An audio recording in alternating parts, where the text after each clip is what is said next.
नमस्कार। एसपीसी के to platform पर आप सभी का स्वागत है और मेरा नाम है मणि। हम लोग यहाँ पर क्लास 12th को पढ़ रहे हैं। हम लोगों ने रिलेशन और फंक्शन को समाप्त किया था। उसके बाद कुछ दिन तक वीडियो आपको नहीं मिली होगी, उसका कुछ वैलिड रीजन था। आज हम लोग को आईटीएफ शुरू करना है और आईटीएफ का आज लेक्चर 1 है और प्रयास यही रहेगा कि आने वाले दिनों में आपको वीडियो सुचारू रूप से मिलता रहे। चलिए आज शुरू करते हैं और हम लोग को पढ़ना है आईटीएफ इनवर्स ट्रिग्नोमेट्रिक फंक्शन। तो चलिए देखते हैं क्या होता है हमारा इनवर्स ट्रिग्नोमेट्रिक फंक्शन। तो सबसे पहले तो यही नाम से क्लियर भैया कि क्या लिखा है। तो लिखा है इनवर्स और ट्रिग्नोमेट्रिक फंक्शन।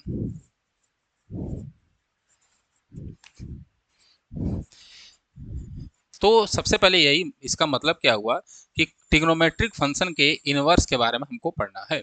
क्या पढ़ना है बच्चे? ट्रिग्नोमेट्रिक फंक्शन के इनवर्स के बारे में हमें पढ़ना है। तो चलिए, हम लोगों ने रिलेशन फंक्शन पढ़ा था और रिलेशन फंक्शन में सबसे पहले हमने बात यही की थी, लास्ट टॉपिक में आप देखे होंगे कि इनवर्स फंक्शन क्या होता है, इसके बारे में हम लोग थोड़ा बात किए थे। तो आइए देखते हैं। सबसे पहले आप बताइए कि इनवर्स फंक्शन होता क्या है। तो सबसे पहले इनवर्स फंक्शन होने के लिए सबसे पहली कंडीशन ये होती है कि जो हमारा फंक्शन होना चाहिए बच्चे, वो क्या होना चाहिए बच्चे? 1 1 होना चाहिए। फंक्शन क्या होना चाहिए बच्चे? 1 1 होना चाहिए। दूसरी कंडीशन ये होती है कि फंक्शन जो होना चाहिए बच्चे, एफ एक्स जो होना चाहिए वो 1 2 होना चाहिए। और अगर ये दोनों हो गया, फंक्शन 1 1 है बच्चे और फंक्शन ऑन 2 है, तो हम इसका इनवर्स फाइंड कर सकते हैं। तो हम इसे, अगर एफ एक्स बराबर वाई है, अगर एफ एक्स बराबर वाई है तो बच्चे Y is equal to sine inverse X लिख सकते हैं। क्या लिख सकते हैं बच्चे? Y is equal to sine inverse X लिख सकते हैं। आशा करते हैं आपको बात समझ में आ रही होगी। यानी किसी फंक्शन को इनवर्स अगर चाहिए किसी फंक्शन का, तो सबसे पहली कंडीशन आपको भाई साहब 1 1 1 2 की देखनी होगी। ये तो क्लियर है जी सर। अब ध्यान से देखिए, एक बात तो आपको पता होगी कि कोई अगर फंक्शन है जो x से y के लिए डिफाइंड है, तो आपको पता है f इनवर्स x जो होता है, f इनवर्स होगा वो कहाँ से कहाँ डिफाइंड हो भैया? y से x के लिए डिफाइंड होगा। ठीक है। अगर कोई फंक्शन जो है x से y के लिए डिफाइंड है, तो जो f इनवर्स होगा वो कहाँ से कहाँ डिफाइंड होगा बच्चे? y से x के लिए डिफाइंड होगा। इतनी बातों को याद रखेंगे। दूसरी बात याद रखेंगे, मैं ये आपको रिकॉल करा रहा हूँ आपके पिछले टॉपिक का। दूसरी बात याद रखेंगे कि आप ग्राफ से फंक्शन का 1 1 कैसे चेक करते थे, थोड़ा देखिए ध्यान से। ग्राफ से 1 1 का फंक्शन चेक करने के लिए आप क्या करते थे सर? हॉरिजॉन्टल लाइन बनाते थे। अगर हॉरिजॉन्टल लाइन एक से अधिक पॉइंट को कट करती थी तो फंक्शन 1 1 नहीं होता था। जैसे अगर मैं ऐसे बनाऊंगा कोई ग्राफ और देखिए यहाँ पे ये 2 पॉइंट पे कट कर रहा है, तो ये जो ग्राफ बना, इस हॉरिजॉन्टल लाइन बना यहाँ पे, ये 2 जगह कट कर रहा है, तो ये फंक्शन जो होगा वो 1 1 नहीं होगा। फंक्शन जो होगा वो 1 1 नहीं होगा। क्लियर है? हाँ सर क्लियर है। अब आइए अपने टॉपिक की बात करते हैं। तो अपने टॉपिक की बात किया जाए तो सबसे पहले मैं जो बात करूंगा वो बात करूंगा साइन एक्स के लिए। सबसे पहले बात मैं करूंगा बच्चे किसके लिए? साइन एक्स के लिए। आपके स्क्रीन पर साइन एक्स का ग्राफ दिख रहा है और इसका इनवर्स डिफाइन करना है आपको। तो सिंपल सी बात है, अगर अगर F of X is equal to sine X है तो इसका इनवर्स तभी डिफाइंड होगा। सबसे पहली कंडीशन ये हो गई कि एफ एक्स जो होना चाहिए था वो 1 1 हो। और बच्चे एफ एक्स दूसरा, एफ एक्स क्या होना चाहिए बच्चे? ऑन टू होना चाहिए। क्या चाहिए भैया? F X is onto. अगर ये दोनों होता तब इसका हम लोग इनवर्स फंक्शन डिफाइन कर लेते। तब हम लोग इसका एफ इनवर्स एक्स डिफाइन कर लेते। एफ इनवर्स एक्स जो था वो हम डिफाइन कर लेते। क्लियर है? अगर ये 1 1 ऑन टू होगा। लेकिन चलिए साइन के ग्राफ पे चलते हैं। और मैं बताया आपको कि 1 1 कैसे चेक करते हैं। तो बच्चे आप हॉरिजॉन्टल लाइन ड्रा करेंगे। क्या ड्रा करेंगे बच्चे? आप बच्चे हॉरिजॉन्टल लाइन ड्रा करोगे और जैसे आप हॉरिजॉन्टल लाइन ड्रा करोगे आप देखोगे एक से ज़्यादा 2 जगह पे कट कर रहा है। और जब एक से ज़्यादा 2 जगह पे कहीं भी ले जाओ कट कर रहा है ये फंक्शन, तो सिंपल सी बात है कि एफ एक्स जो साइन एक्स है, वाई बराबर जो साइन एक्स गिवन है बच्चे, वो कभी भी 1 1 नहीं होगा। क्या होगा सर? ये 1 1 नहीं होगा। ठीक है, अपने रेंज और डोमेन के लिए। तो सर 1 1 नहीं होगा तो हम इनवर्स कैसे निकालेंगे? सबसे पहला क्वेश्चन ये। तो मैं जब हम साइन एक्स 1 1 है ही नहीं, किसके लिए 1 1 नहीं है भाई? तो साइन एक्स आपको पता होना चाहिए, साइन एक्स का कहाँ से कहाँ ले डिफाइंड होता है, रेंज और डोमेन। तो आपको पता है साइन एक्स जो होता है बच्चे, वो कहाँ से कहाँ डिफाइन होता है सर? आर से लेकर -1 टू 1 के लिए डिफाइन होता है। कहाँ से लेकर भैया, r से लेकर रियल नंबर 2 -1 और 1 के बीच में। आप देख सकते हैं यहाँ पे इसकी वैल्यू -1 और 1 के बीच में और पूरा रियल नंबर है। क्लियर है, एक्स एक्सिस पे r है और y एक्सिस पे देखेंगे ये ग्राफ -1 और 1 के बीच में ही है। तो सर फिर हम कैसे डिफाइन करेंगे साइन एक्स को?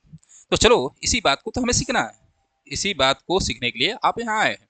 तो देखिए ध्यान से, साइन एक्स के हम लोग क्या करेंगे, सबसे पहले साइन एक्स का ऐसे रेंज और डोमेन को लेंगे जिसके लिए वो 1 1 बन जाए। तो मैंने बताया ग्राफ पे चलेंगे, ग्राफ पे आप ध्यान से देखिए कि मैं क्या करूंगा, अगर आपको दिख रहा होगा मैं यहाँ से ये जो पॉइंट है -π/2 और π/2 के लिए मैं फंक्शन लिया, यहाँ तक के लिए साइन एक्स को लिया। यानी अब मैं जो साइन एक्स ले रहा हूँ बच्चे, अब मैं जो साइन एक्स ले रहा हूँ वो क्या ले रहा हूँ बच्चे, वो ले रहा हूँ मैं -π/2 से लेकर π/2 और कहाँ तक बच्चे, -1 to 1 यहाँ तक के लिए।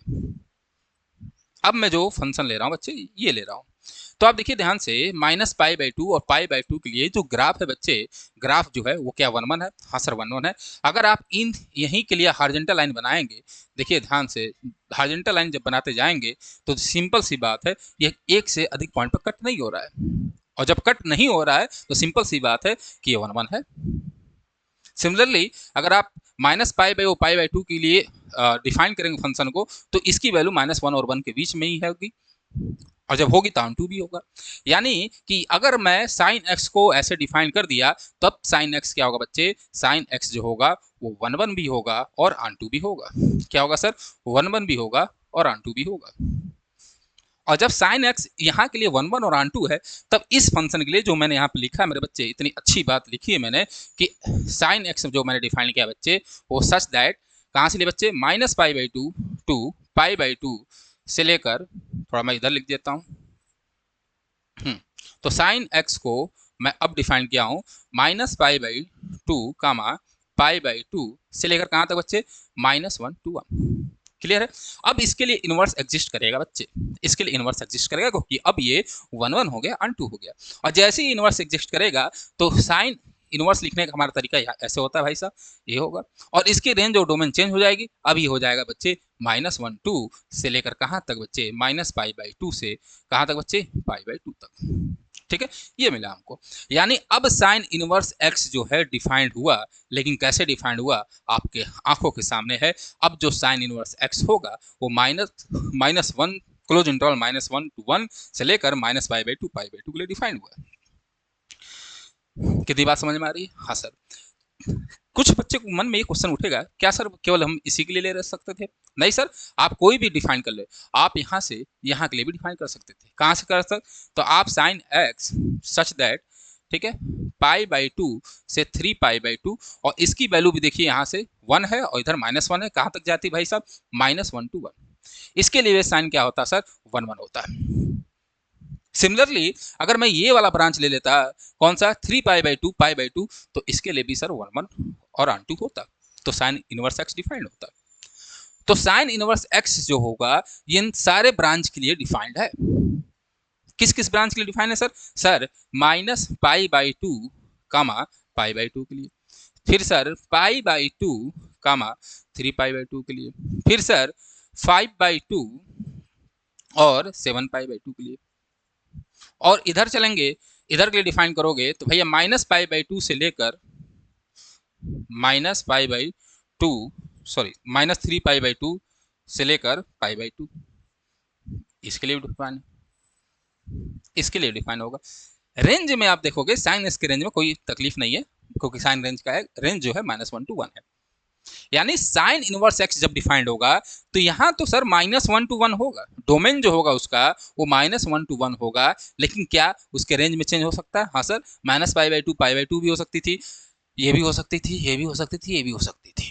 लेकिन क्या हमको सबके बारे में पढ़ना है? क्या सबका अध्ययन करना? नहीं सर, हम एक प्रिंसिपल वैल्यू ब्रांच डिफाइन करते हैं और इसी को हम लोग, जो हमने ये ब्रांच लिखा सबसे पहले, पहला ब्रांच बच्चा आपके स्क्रीन पर जो दिख रहा है बच्चे, दिख रहा है साफ साफ, ये जो मैं पहला ब्रांच डिफाइन किया हूँ इसी को कहते हैं प्रिंसिपल वैल्यू ब्रांच। इसको क्या कहते हैं बच्चे? Principal value branch. हमें मतलब केवल इससे ही होना है। यानी अब कहीं भी अगर पूछा जाए साइन इनवर्स एक्स किसके लिए डिफाइंड है तो आपका जवाब ये होगा साइन इनवर्स एक्स जो होगा बच्चे वो डिफाइंड होता है सच दैट सच दैट कहाँ से कहाँ तक बच्चे, -π/2 कामा π/2 से कहाँ तक बच्चे, -1 to 1। ये बात आपको पता है, क्लियर है। आगे चलेंगे, साइन इनवर्स एक्स का ग्राफ आप देख सकते हैं। तो आपको दिखा कि साइन इनवर्स एक्स, ठीक है, ये डिफाइंड हुआ बच्चे -1 to 1 से लेकर -π/2 से कहाँ तक बच्चे, π/2। यानी जो इसकी सर डोमेन है बच्चे, क्या है बच्चे, जो डोमेन है वो है -1 to 1। और जो हमारा रेंज है बच्चे, जो रेंज है, ठीक है, या आप प्रिंसिपल वैल्यू बोल लीजिए, रेंज इसके कुछ भी हो सकते हैं, कई हो सकते हैं, तो जो रेंज होगा वो क्या हो सकता है, -π/2 से π/2, या और बहुत सारे इसके जो भी ब्रांच हैं, जैसे π/2 से लेकर 3π/2, ठीक है, सिमिलरली 3π/2 से कहाँ तक बच्चे, 5π/2, ये सारे हो सकते हैं, क्लियर है। अब देखिए ध्यान से, ये यहाँ तक आपको बात क्लियर है, और इधर भी कुछ हो सकते हैं, लेकिन हमें मतलब किससे है बच्चे, केवल मैं बार बार आपको बहुत ही जोर डाल के बोल रहा हूँ कि हमें केवल प्रिंसिपल वैल्यू से मतलब है। इसे कहते हैं हम लोग principal value branch. Principal value branch हमें मतलब केवल इससे होना चाहिए बच्चे, केवल केवल केवल केवल इससे मतलब होना चाहिए बच्चे, इससे। ग्राफ के बारे में थोड़ा अध्ययन कर लीजिए, ठीक है। अब देखिए ध्यान से, साइन एक्स के रेंज और डोमेन में चेंज हो गया। अब डोमेन जो है यानी एक्स एक्सिस है वो क्या है भैया, -1 to 1, तो -1 to 1, क्लियर है। और वाई एक्सिस जो है वो ये भी हो सकती थी, ये भी हो सकती थी, तो ये भी हो सकती थी। तो हमने वाई एक्सिस को π/2 से ये बना है, ये ग्राफ बना। दूसरा ब्रांच हमारा यहाँ तक बना है, तीसरा ब्रांच हमारा ऐसे बना है, ठीक है। तो आप ऐसे चेक कर सकते हैं, क्लियर है।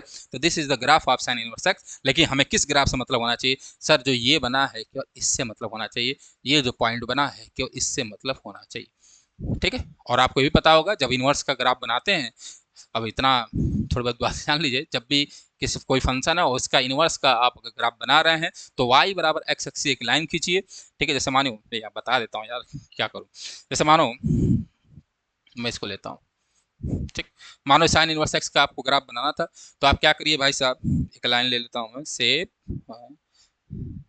चलो, तो क्या करिए भाई साहब, यहाँ से एक y, अरे अच्छा ये दिख क्यों नहीं रहा ये,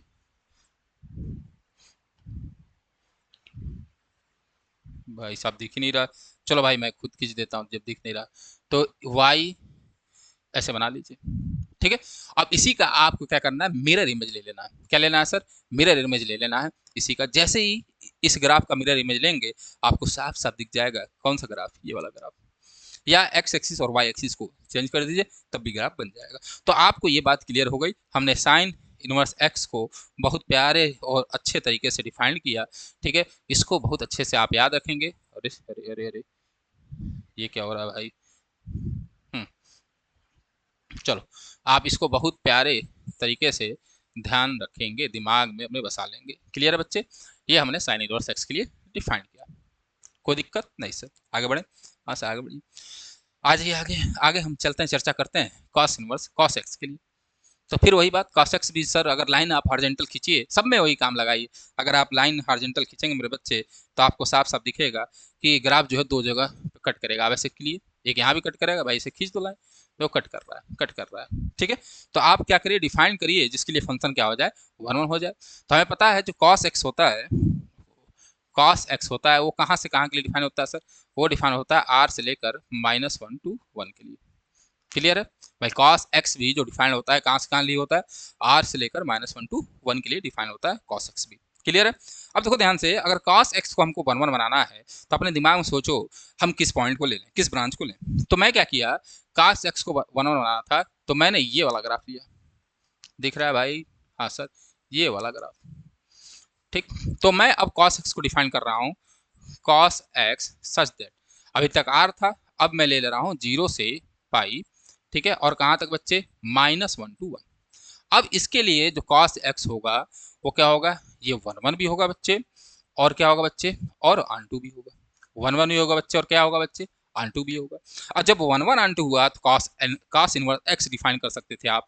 तो कॉस इनवर्स एक्स जब आप डिफाइन करोगे, तो कहाँ से कहाँ होगा, सच दैट -1 to 1, और कहाँ तक जाएगा बच्चे, 0 to पाई, क्लियर बच्चे। आप देख लो, -1 to 1, ठीक भाई। वैल्यू जो है यहाँ से यहाँ तक -1 to 1 के बीच में ही है, और कहाँ से कहाँ जा रही है, 0 से पाई के बीच में जा रही है। क्या सर केवल यही ब्रांच ले सकते थे? नहीं सर, ब्रांच कोई भी ले लीजिए आप एक ब्रांच ये दिख रहा है भाई साहब, ठीक है, यहाँ से लेकर यहाँ तक। क्लियर है बच्चे? 0 पाई से 2 पाई तक। सिमिलरली एक ब्रांच आपको इधर से दिख रहा है। क्लियर है बच्चे? 0 से -पाई टू 0 तक, ठीक है, ये है। लेकिन हमें किससे मतलब है? हमें किससे मतलब है? प्रिंसिपल वैल्यू ब्रांच को, और यही हमारा प्रिंसिपल वैल्यू ब्रांच होता है 0 से पाई। ये हमारा कॉस इनवर्स डिफाइंड हुआ। बात समझ रहे हैं? यानी अगर आपसे पूछे कॉस इनवर्स एक्स का डोमेन और रेंज कोई पूछ ले, ठीक है, रेंज जब भी पूछे या कुछ भी पूछता है तो सिंपल सी बात है, प्रिंसिपल वैल्यू ब्रांच की बात की जाती है, हर जगह बात की जाती है, और वैल्यू को बात नहीं की जाती है। क्लियर है? इतना आपको पता है। चलिए, तो कॉस इनवर्स एक्स का जो हमारा डोमेन होगा बच्चे, क्या होगा?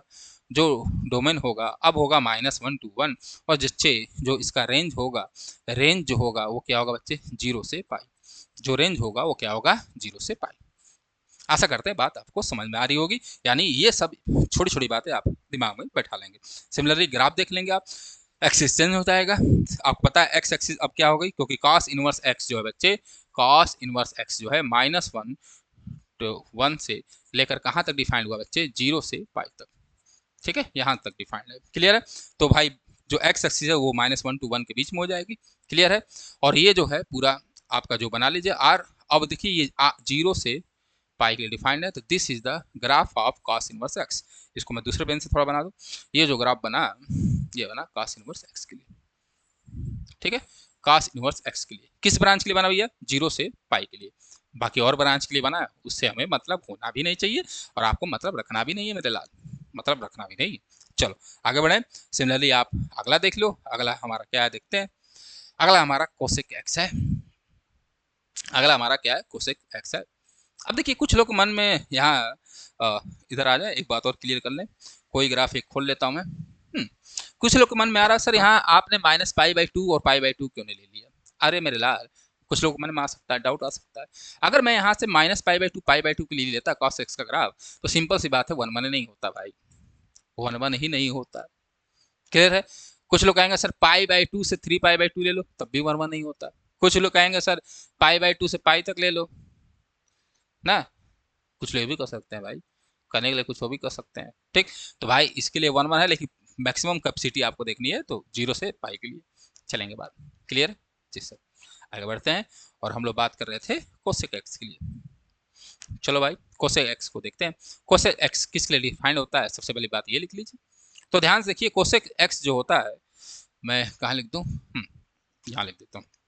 तो देखो ध्यान से, कोसेक एक्स जो डिफाइन होता है वो आर से ले आर माइनस, क्योंकि इसमें आर माइनस, ठीक है, -1 to 1 की वैल्यू नहीं होती, ठीक है, -1 और 1 जो होती है वो नहीं होता, ठीक। और कहाँ गया मैं? से ओपन इंटरवल, अरे यार, हम्म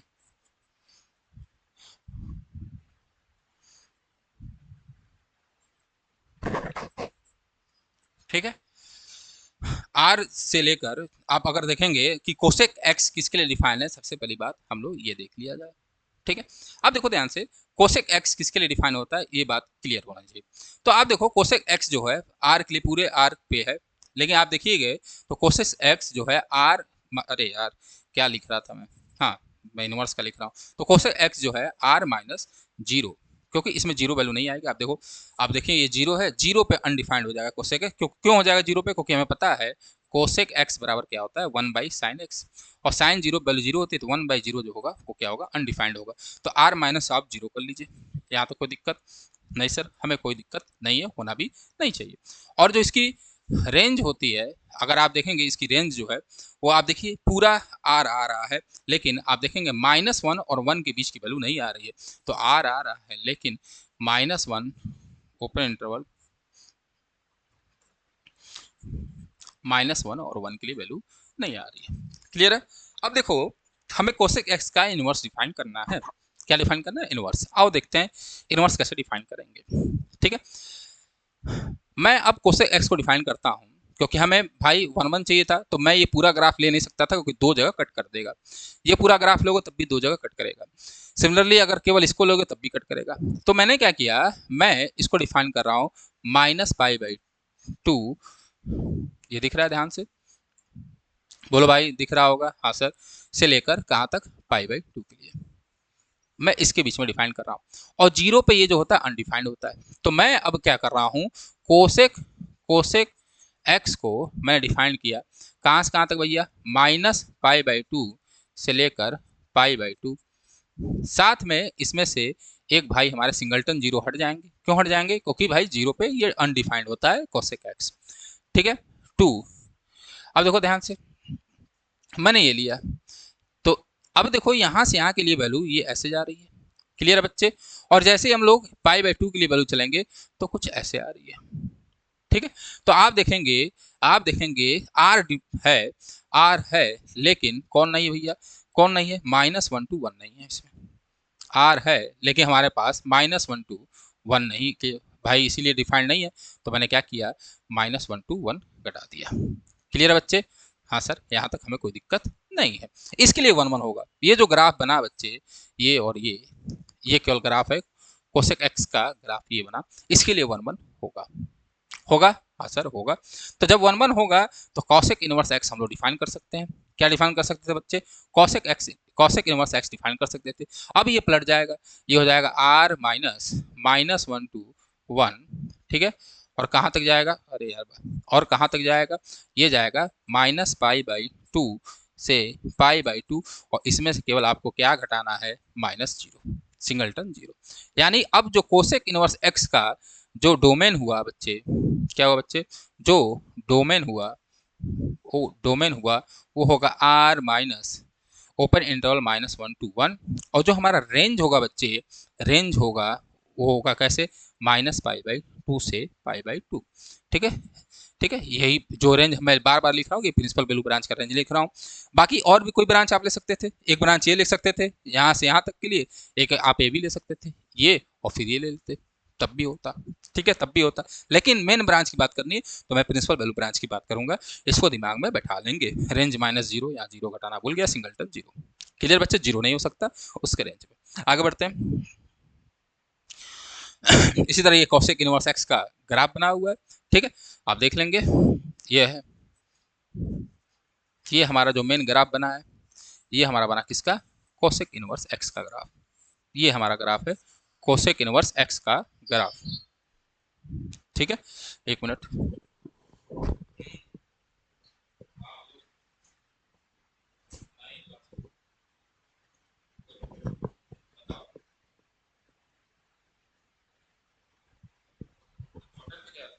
ले क्लास ले फोन करता हूँ।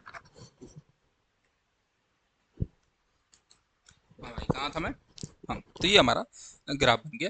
तो आप देखेंगे y एक्सिस जो है -π/2 π/2 है, लेकिन आप देखिए जीरो, ये जीरो है, जीरो पे ग्राफ नहीं मिलेगा, जीरो पे अनडिफाइंड है। क्लियर है बच्चा, हाँ सर क्लियर है।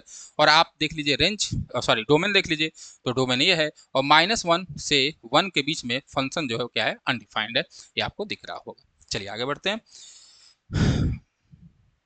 सिमिलरली आप अब सेक एक्स को लिए देख लेंगे, सेक एक्स किस लिए डिफाइंड है, तो चलिए सेक एक्स, ये हमारा सेक एक्स का ग्राफ है। अगर मैं ये पूरा ले लेता, ठीक है भाई, ये ले लेता -π/2 से π/2, ठीक है, तो ले लेता, आप साफ साफ दिख रहा है कि ये 1 1 नहीं होगा। क्लियर है बच्चे, नहीं होगा, कोई दिक्कत नहीं। मैं क्या करूंगा, अब सेक एक्स को ऐसे डिफाइन करूंगा, ये और यहाँ तक, इधर ये। क्लियर है, ये मैंने अब सेक एक्स को डिफाइन किया। तो जब मैं सेक एक्स को डिफाइन करूंगा, ठीक है, तो कहाँ से कहाँ डिफाइन कर रहा हूँ, तो सेक एक्स को, क्योंकि हमको 1 1 बनाना था, तो सेक एक्स सच दैट, जो मैं डिफाइन किया, आप देखो ध्यान से, जीरो से लेकर पाई, कहाँ से डिफाइन किया मैंने, जीरो से लेकर पाई, तो मैंने डिफाइन किया जीरो से लेकर पाई तक। लेकिन आप देखिए ध्यान से, किस पे अनडिफाइंड नहीं है, बीच में एक हमारा π/2 मिल रहा है जहां पर ग्राफ अनडिफाइंड है, तो इसमें से मैं क्या करूंगा, π/2 को घटा दूंगा, सिंगलटन π/2 को घटा दूंगा, 2। ठीक है, रेंज की बात कर लिया जाए, तो यहां से देखो पूरा आर आ रहा है, बीच की वैल्यू कौन सी नहीं आ रही भाई, -1 और 1, तो इसका रेंज होगा आर में से आप सिंगलटन से घटा दीजिए -1 to 1। तो इसके लिए अब सेक एक्स 1 1 होगा। तो जो सेक इनवर्स एक्स अब डिफाइंड होगा वो क्या होगा भाई साहब, वो होगा सच दैट, क्या होगा, आर -1 1 टू लेकर 0 to π, और इसमें से आपको क्या घटाना होगा, पाई बाई 2 को घटाना होगा, क्योंकि पाई बाई 2 पे सेक एक्स डिफाइंड नहीं होता है, ग्राफ पे ही दिख रहा है, क्योंकि आपको पता है cos पाई बाई 2 जीरो होता है और सेक एक्स से मतलब 1 by cos x 1 by zero undefined. और भी ब्रांच ले सकते थे, लेकिन मैं बार बार बोल रहा हूँ, बिल्कुल ध्यान मत दीजिए, हमें किस पे मतलब है, केवल प्रिंसिपल वैल्यू ब्रांच पे, ये सारे प्रिंसिपल वैल्यू ब्रांच है। चलिए आगे बढ़ते हैं, ये आपका सेक एक्स का ग्राफ है, आप देख लेंगे।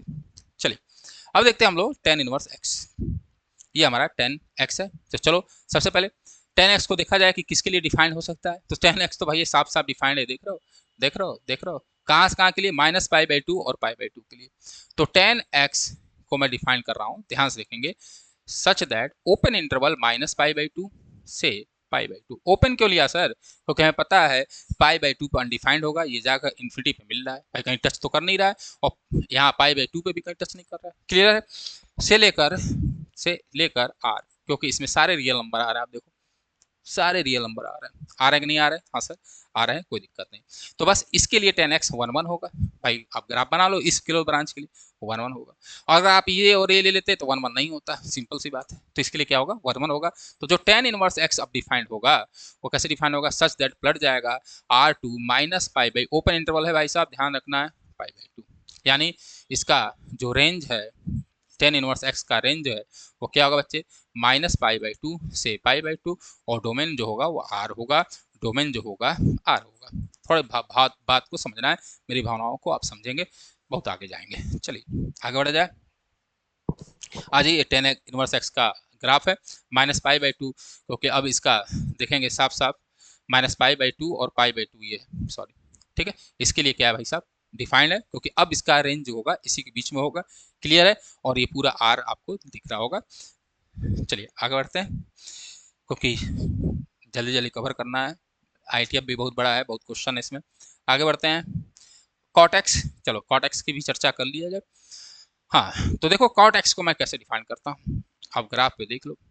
तो कॉट एक्स को 1 1 बनाना है, तो भाई साहब अगर कॉट एक्स को 1 1 बनाना था तो आप सिंपल से आप देख रहे हो, ये वाला फिगर ले लो, 0 से पाई वाला, कौन सा ले लो, 0 से पाई।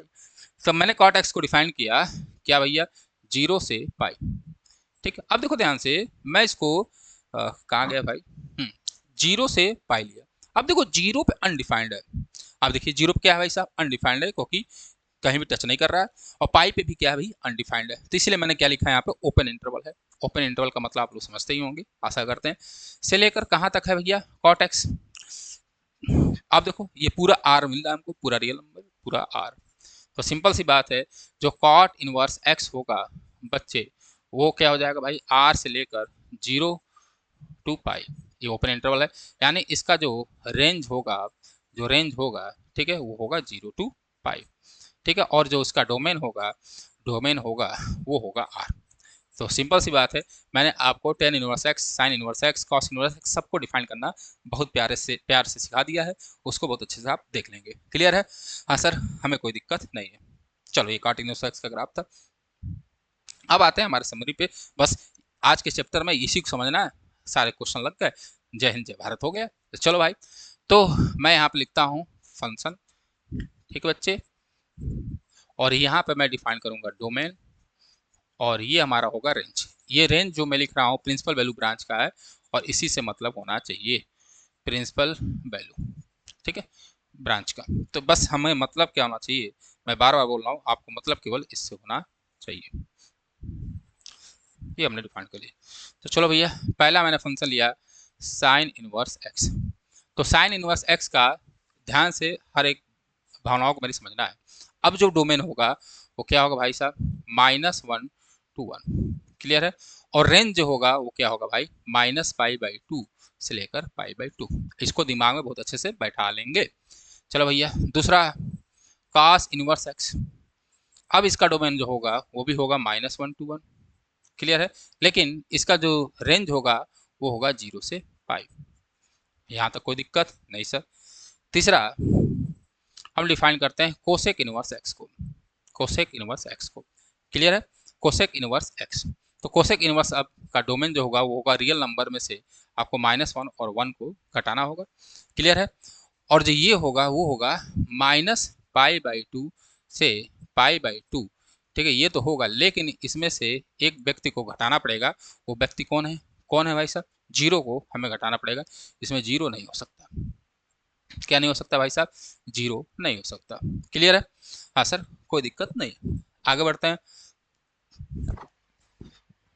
चलो, अब चौथा हमारे पास है सेक इनवर्स एक्स। तो सेक इनवर्स एक्स का मतलब क्या हुआ? आर, ये भी, इसका भी यही होगा। ठीक है, अब जो हमारा इसका रेंज होगा प्रिंसिपल वैल्यू, वो क्या होगी? जीरो से पाई होगी, लेकिन इसमें से आपको पाई बाई टू को घटाना पड़ेगा।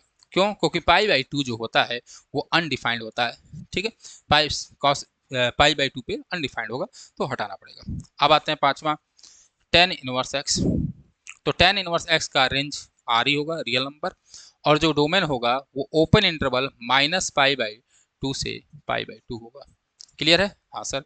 छठवां, cot inverse X. Cot inverse X, तो कॉट इनवर्स एक्स का ये भी आर होगा, लेकिन ये जो होगा ओपन इंटरवल जीरो टू पाई होगा। ठीक है, जीरो टू पाई। यहाँ तक क्लियर है? इसका एक बार स्क्रीनशॉट ले लीजिए, क्योंकि यहीं से यही मैंने, और यहीं से आपके सारे क्वेश्चन लगने शुरू हो जाएंगे।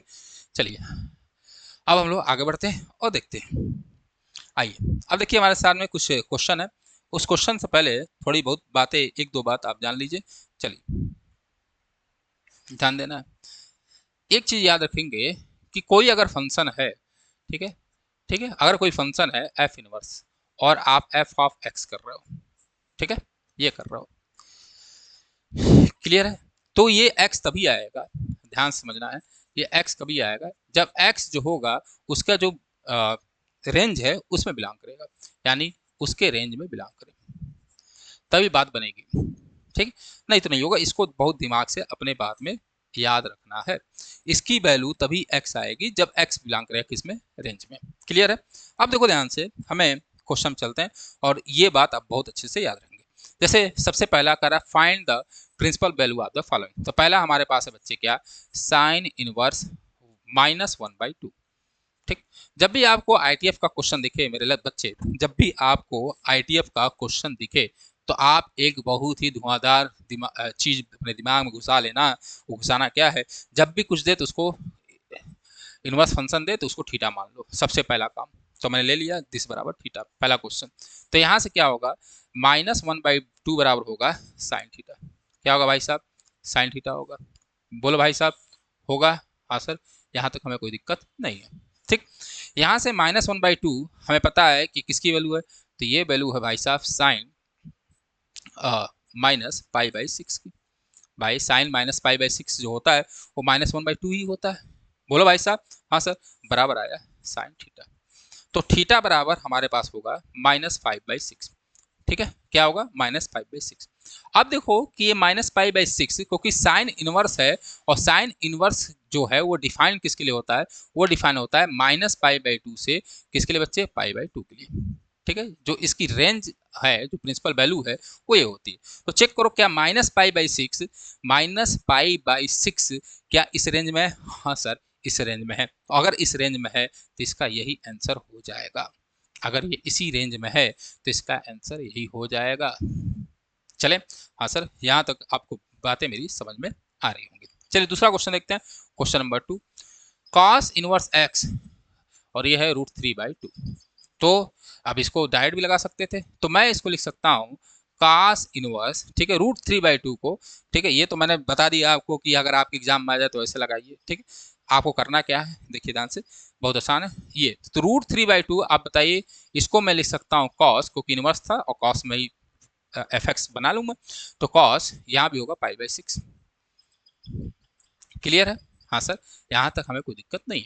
अब चेक करो, मैं बताया कि F inverse F of x बराबर एक्स तभी आएगा, भी मैंने बताया मैंने कि एफ इनवर्स है और एफ ऑफ एक्स है, तो ये तभी एक्स आएगा जब एक्स जो है उसके वैलिड रेंज में चला जाए। तो हमें पता है कॉस का जो रेंज होता है वो होता है जीरो टू पाई। तो यहाँ ये होता है, तो यहाँ लिखोगे since pi by six belongs to किसमें बच्चे? Zero to pi. तो देयर फोर जो आंसर होगा वो क्या होगा? Pi by six. तो इसका आंसर आ जाएगा बच्चे कितना? Pi by six. क्या आ जाएगा बच्चे? Pi by six. यहाँ तक कोई दिक्कत नहीं सर, हमें कोई दिक्कत नहीं। अगला देखिए, क्वेश्चन नंबर थ्री कर रहा है। Question number three, cosec inverse 2, तो ये है हमारा क्वेश्चन। ये बहुत प्यारा सा क्वेश्चन आपका रहा स्क्रीन पे, कोसेक इनवर्स 2।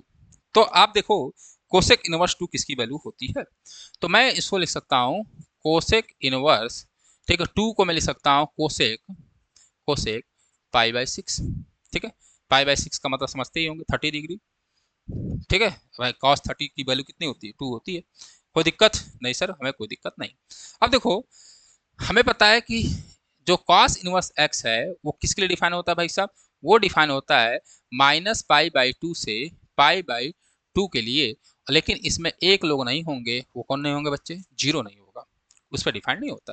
तो सिंस यहाँ लिखोगे कि since pi by 6 belongs to minus pi by 2 comma pi by 2 minus ये ओपन इंटरवल बच्चे जीरो, तो देयरफॉर इसका जो आंसर होगा वो क्या होगा बच्चे, पाई बाई 6 होगा।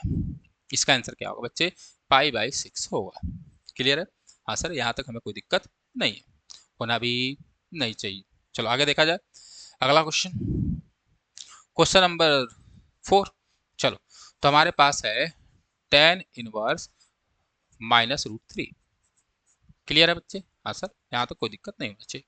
अब देखो ध्यान से, मैं इसको लिख सकता हूँ, या तो आप इसको उस तरीके से निकाल लीजिए, या इसको मैं लिख सकता हूँ टेन इनवर्स रूट 3 को मैं लिख सकता हूँ 10, ठीक है, माइनस ऑफ, आप देखो रूट 3 है, तो रूट 3 की वैल्यू कितनी होती है भाई, पाई बाई 3 होती है भाई, 60 पे होता है ना, पाई बाई 3 ये लिख सकता हूँ। अब देखो जो ये माइनस पाई बाई 3 है, क्या उस पर बिलोंग कर रहा है, चेक करिए, माइनस पाई बाई 3 क्या उसमें बिलोंग कर रहा है, जो हमारा 10 का लिए फंक्शन डिफाइंड है। तो 10 किसके लिए डिफाइंड है भाई, तो 10 जो है 10x आपको पता है किसके लिए डिफाइंड है, वो डिफाइंड है minus open interval minus pi by 2 select कहाँ के लिए, पाई बाई 2 के लिए। क्लियर है बच्चे, हाँ सर, यहाँ तक हमें कोई दिक्कत नहीं है। तो अगर इसके लिए डिफाइंड है तो क्या माइनस पाई बाई 3 इसमें है, तो हाँ भाई माइनस पाई बाई 3 इसमें बिलोंग कर रहा है। तो अगर बिलोंग कर रहा है तो देयर फोर जो इसका आंसर होगा टेन इनवर्स, ठीक है, माइनस रूट 3 का जो आंसर होगा वो होगा माइनस पाई बाई 3। कितना होगा बच्चे, माइनस पाई बाई 3। आशा करते हैं बात आपको समझ में आ रही होगी भाई। आप देख लीजिए इस रेंज में तो लिख दीजिए। चलो 5वां नंबर क्वेश्चन देखिए, कह रहा है कॉस इनवर्स माइनस 1/2, ठीक है, तो इसको मैं लिख सकता हूँ कॉस इनवर्स माइनस कॉस, ठीक है, 1/2 की वैल्यू जो होती है वो कितनी होती है भाई, वो होती है पाई बाई 6 के लिए।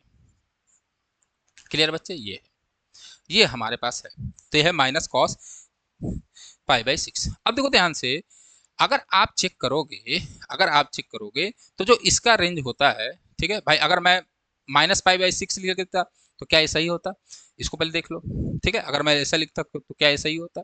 तो देखो ध्यान से, आपको पता है कॉस का जो रेंज होता है बच्चे, कॉस का, वो कॉस इनवर्स एक्स का वो होता है बच्चे 0 to पाई। क्या होता है बच्चे, 0 to पाई। तो आप देखो अगर ये 0 to पाई है तो क्या ये इसके लिए डिफाइंड है, सबसे पहले ये बात, क्या इसके लिए ये डिफाइंड था, तो चेक कर लो। तो हमें पता है जो माइनस पाई बाई 6 है वो कभी भी नहीं होगा किसमें, 0 to पाई में, ये इसमें होगा, in it does not belongs to. तो मैं क्या करूंगा, कॉस इनवर्स को, माइनस कॉस है तो इसको मैं लिख सकता हूँ cos pi by minus pi by 6। बोलो भाई साहब, बोलो भाई, कॉस पाई बाई माइनस 6 करेंगे तो कॉस पाई बाई 6 आएगा। क्लियर है, और पाई में से कुछ घटा रहे हो तो सेकंड कोऑर्डिनेट में कॉस क्या होता है बच्चे, नेगेटिव होता है, इतना याद रखना भाई, नहीं रखोगे तो जय श्री राम। ठीक है भाई, सेकंड कोऑर्डिनेट में कॉस क्या होता है भाई साहब, नेगेटिव होता है। तो नेगेटिव होगा, इसका मतलब क्या हुआ कि ये होगा कॉस इनवर्स कॉस, और इसमें से घटाओगे तो ये आएगा 5 पाई बाई 6। क्या आएगा बच्चे, 5 पाई बाई 6। अब देखो कि क्या 5 पाई बाई 6, क्या 5 पाई बाई 6 0 to पाई में बिलोंग कर रहा है, तो आप देखो हाँ सर, इसी में 6 से काटोगे तो पाई से कुछ कमी आएगा, ठीक है, 6 से जब कैंसिल करोगे तो पाई से कुछ कम आ रहा, हाँ सर है, तो जब है तो देयर फोर जो इसका आंसर होगा वो कितना होगा, 5 पाई बाई 6, ये आपका आंसर हो जाएगा। आशा करते हैं आपको बात समझ में मेरी आ रही होगी। चलिए आगे चला जाए, हाँ सर, अगला देखिए क्वेश्चन नंबर 6, कह रहा है टेन इनवर्स -1।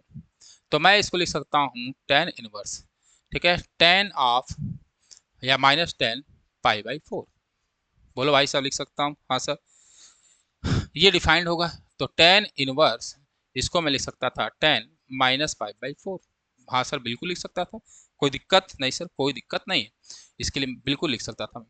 तो जब मैं लिख सकता था तो आपको पता है कि -π/4 ये बिलोंग कर रहा है किसमें, ओपन इंटरवल -π/2 कामा π/2। और जब इसमें बिलोंग कर रहा है तो देयरफॉर इसका आंसर जो होगा वो क्या होगा बच्चे, -π/4। यही इसका आंसर हो जाएगा। बात समझ में आ रही है? बोलो भाई। हाँ सर आ रहा है। चलो अगला देखो। अरे बाप रे, बड़े क्वेश्चन, बड़े क्वेश्चन है। सेक, तो सेक इनवर्स क्या भैया, 2√3। इसको मैं लिख सकता हूँ सेक इनवर्स 2√3, तो 2√3 को मैं लिख सकता हूँ π/6। बोलो भाई साहब। इतना देखो, ये सब थोड़ी बहुत वैल्यू पता होनी चाहिए, ठीक है, नहीं तो तुम लोग लिख भी लोगे भाई। 2/√3 है तो ये कितनी वैल्यू होगी, π/6 की होगी। अब देखो सेक इनवर्स एक्स जो है, अरे अरे अरे अरे, सेक π/6 लिखो। हाँ, ये वैल्यू जो लिखी वो किसकी लिखी भाई, सेक π/6 की। क्लियर है? इसका आपको देखिए क्या π/6, सेक इनवर्स का जो हमारा रेंज है वो क्या है, वो बिलोंग करना चाहिए 0 टू पाई, और इसमें एक लोग नहीं होने चाहिए भाई साहब। कौन नहीं होना चाहिए था, सिंगलटन π/2, ये नहीं होना चाहिए। क्या इसमें, हाँ सर हाँ ये तो बिलोंग कर रहा था, जो बिलोंग कर रहा था आंसर होगा π/6, इसका आंसर हो जाएगा। क्लियर बच्चे? चलो भाई कॉट का देख लो। तो कॉट इनवर्स √3, इसको मैं लिख सकता था कॉट इनवर्स π/3। ठीक है। अ, चलो अब हम क्या अरे यार फिर से बड़ा दिक्कत है। कॉट इनवर्स, हाँ ये होगा कॉट, सॉरी, π/6। बोलो भाई साहब कोई दिक्कत? नहीं सर हमें कोई दिक्कत नहीं है, होना भी नहीं चाहिए। ठीक है, आपको इतनी बातें क्लियर होनी चाहिए। अब देखो ध्यान से, कॉट का जो रेंज होता है, कॉट इनवर्स एक्स का, वो होता है ओपन इंटरवल 0 टू पाई। तो क्या π/6 बिलोंग कर रहा है 0 टू पाई में? देखो हाँ सर बिलोंग कर रहा है भाई, इसी में तो है, इन्हीं के बीच में। जब इन्हीं के बीच में है तो इसका आंसर हो जाएगा π/6। ठीक है, π/6 जो होगा इसका आंसर हो जाएगा। आशा करते हैं आपको बात समझ में आ रही होगी। चलो अगला देखा जाए। अगला अच्छा क्वेश्चन है जिसमें आपको थोड़ा कॉन्सेप्ट क्लियर होता है। जो कॉस वाला है देखो ध्यान से, अब ये हमारे हैं कॉस इनवर्स -1/√2, ये है। तो इसको मैं लिख सकता था कॉस इनवर्स माइनस कॉस, कितना लिख सकता हूँ भाई, π/4। ठीक, ये लिख सकता था। बोलो भाई साहब लिख सकता कि नहीं लिख सकता? क्या आप आंसर -π/4 लिख सकते थे? नहीं लिख सकते थे। कहाँ है भैया? क्योंकि कास इनवर्स एक्स का जो रेंज होता है वो 0 टू पाई होता है, और -π/4 तो होगा ही नहीं। बोलो भाई होगा नहीं होगा? जब नहीं होगा तो क्या करोगे, इसको आप लिख सकते हो कास इनवर्स, ठीक है, कॉस π-π/4 लिख सकते हो। हाँ सर लिख सकते हैं। क्यों लिख सकते हो? इसलिए लिख सकते हैं क्योंकि माइनस है, तो cos पाई में से कुछ घटाओगे तो का से आएगा। क्लियर है? और पाई में से कुछ घटा रहे हो तो सेकंड कोऑर्डिनेट है, और जब सेकंड कोऑर्डिनेट है तो नेगेटिव होगा क्योंकि इसमें साइन पॉजिटिव होता है, तो ये आएगा। अब देखो यहाँ से ये आ जाएगा कितना, 3π/4। ये आया कितना, यहाँ लिख देता हूँ मैं, ये आया cos इनवर्स cos 3π/4। बोलो भैया ये आया क्या, 3π/4 बिलोंग कर रहा है 0 पाई में? क्या बिलोंग कर रहा है? हाँ सर बिलोंग कर रहा है, कॉस है ना तो ओपन क्लोज इंटरवल कर लो। हाँ सर बिलोंग कर रहा है, जब बिलोंग कर रहा है तो देयरफॉर इसका आंसर जो होगा क्या होगा, 3/4। इसका आंसर जो होगा क्या होगा बच्चे, 3π/4। आगे बढ़ा जाए। अगला क्वेश्चन, चलो अगला हमारे पास ये है। चलिए तो 11 नंबर ही, तो tan इनवर्स एक्स, सबकी एक एक वैल्यू निकाल लो। तो इसको मैं लिख सकता हूँ tan इनवर्स 10π/4। बोलो भाई साहब लिख सकता हूँ? हाँ सर। और π/4 जो है वो बिलोंग कर रहा है किसमें बच्चे, -π/2 कामा π/2 में। भाई 10 के रेंज में बिलोंग कर रहा है, तो जब बिलोंग कर रहा है तो पहला आएगा π/4। अलग अलग निकाल लेता हूँ पहले। ठीक, 11 में लगा रहा हूँ। एंड कॉस इनवर्स -1/2 को मैं लिख सकता था कॉस इनवर्स माइनस कॉस π/3। बोलो भाई साहब लिख सकता था कि नहीं लिख सकता था? हाँ सर। और फिर वही बात, कॉस का जो होता है वो होता है 0 टू पाई, तो हमको 0 टू पाई के रेंज में सेट करना है। ठीक है, और यहाँ निगेटिव आ रहा है तो कोई मतलब है नहीं, तब सेट करना है तो मैं इसको लिख सकता हूँ कॉस इनवर्स, और इसको लिख सकता हूँ कॉस π-π/3। बोलो भाई साहब लिख सकता हूँ नहीं लिख सकता हूँ? हाँ सर लिख सकता हूँ। काटोगे पीटोगे तो आएगा कॉस, ये आएगा कितना, 2π/3। अब देखो 2π/3 क्या इसमें है? हाँ सर कैंसिल करोगे 2π/3 जो है वो बिलोंग कर रहा है किसमें बच्चे, 0 to पाई में। तो इसका जो आएगा वो आएगा 2π/3। ठीक है। अब है साइन इनवर्स -1/2, तो उसको मैं इधर निकाल लेता हूँ या यहाँ निकाल देता हूँ। तो साइन इनवर्स -1/2, इसको मैं लिख सकता हूँ साइन इनवर्स माइनस साइन, और 1/2 का मतलब क्या हुआ कि π/6। बोलो भाई। हाँ सर। इसको मैं लिख सकता हूँ साइन इनवर्स साइन -π/6। हाँ सर लिख सकता हूँ। -π/6 आप देखोगे तो बिलोंग कर रहा है -π/2 π/2 में, तो इसका आंसर हो जाएगा -π/6। सारा वैल्यू उठा पुट कर दो यहाँ पे। तो जैसे आप पुट करोगे जो भी निकाले हो, तो ये है π/4, ये आपने निकाला है 2π/3, और ये निकाला आपने कितना, -π/6 ये निकाला है। ठीक है। ये तीनों का एलसीएम आप ले लीजिए, इन तीनों का एलसीएम, तो तीनों का जो एलसीएम ये दिख रहा है ना, हाँ, तो तीनों का एलसीएम होगा 12। ठीक है। तो ये होगा 3π, ये होगा +8π, और इधर होगा -2π। कैंसिल करो तो 8 11 में 2 गया, तो इसका आंसर आया 9π/12, दैट इज 3π/4। तो आंसर आपका आया कितना, 3π/4। चेक कर सकते हैं। हाँ, तो पहले का आंसर आएगा 3π/4। सबकी वैल्यू निकालकर मैंने क्या किया, अलग अलग रख दी है। क्लियर है? हाँ सर क्लियर। दूसरा देखा जाए क्वेश्चन नंबर 12, तो इसको आप एक बार देख लेंगे। चलिए क्वेश्चन नंबर 12 को देखा जाए, तो इसको मैं हटा दूं, फिर 12 को देख लिया जाएगा। चलो भैया 12 नंबर क्या कहते हैं, आ जा भाई। क्वेश्चन नंबर 12, तो सबसे पहले दिया है cos इनवर्स 1/2। तो इसको मैं लिख सकता था बच्चे, cos इनवर्स 1/2 को मैं लिख सकता हूँ cos π/3। अब π/3 आपको पता है कि बिलोंग कर रहा है 0 to पाई में, है। हाँ सर। तो पहले का आंसर जो होगा वो क्या होगा, इसका जो आंसर है वो होगा π/3। ठीक है। +2 साइन इनवर्स हाफ है, ये है ना। हाँ, साइन इनवर्स साइन इनवर्स 1/2 है, तो इसको लिख सकता हूँ मैं साइन इनवर्स साइन, ठीक है, π/6 ये लिख सकता हूँ। बोलो भाई साहब। हाँ सर लिख सकते हैं।